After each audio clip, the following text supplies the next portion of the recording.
If mass deportation happens in Kansas, consequences were dire.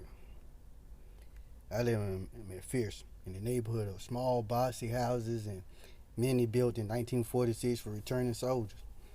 It's not an expensive neighborhood, and all kinds of people live here.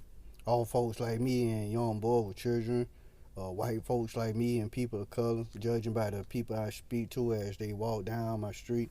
Some of my neighbors are Latino, some are South Asian or Filipino descent, some are black. The old folks tend to be white. The, the children are very mixed. Now, I'm asking myself, what would happen in my neighborhood if President-elect Donald Trump actually managed to begin deportation of 11 million undocumented immigrants?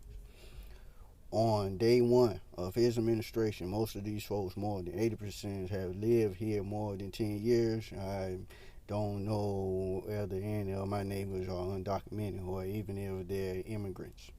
So Pew Research sent an estimate that there are 80,000 undocumented immigration in Kansas. And I know that some of them live in my town. Soon Trump will have to send someone to find the undocumented and round them up. So what would happen?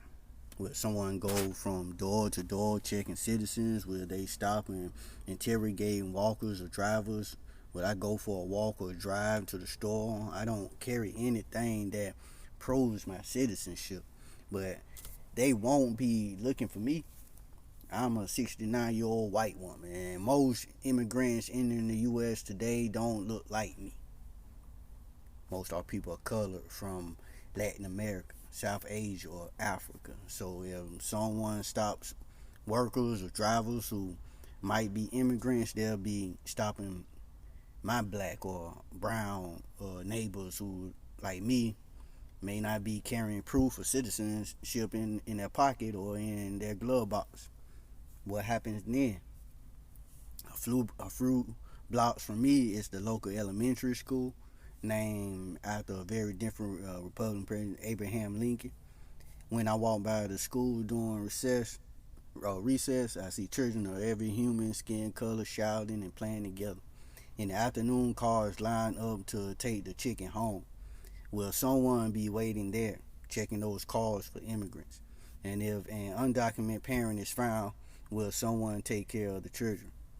Will someone be interrogating neighbors, teachers, employers, and nurses to ferret out immigrants who might be undocumented?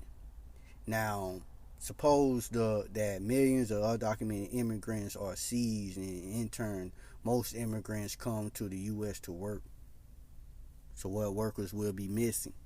From all our neighborhoods, new immigrants generally work in agriculture, construction, personal and other services, hospitality, and manufacturing. So they're building new homes, harvesting food, cleaning hotel rooms, and washing the bodies of my elderly peers in nursing homes. They're building rooms and roofing houses.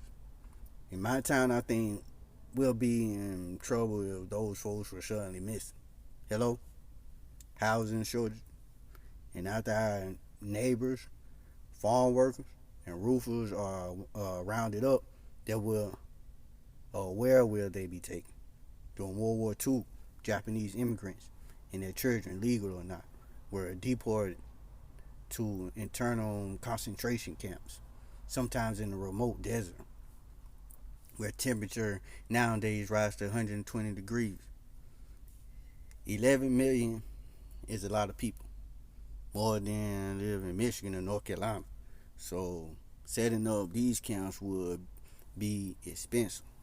For comparison, the entire population of incarcerated people in the U.S. in all our prisons and jails was 1.2 million in 2022.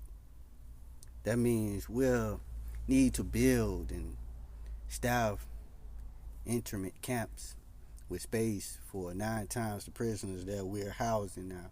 And all deporting these 11 million workers and their families will cost at least $315 billion.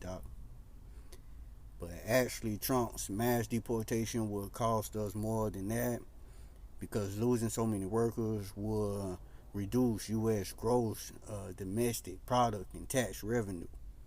Undocumented workers pay payroll taxes without being able to apply for refunds or social services.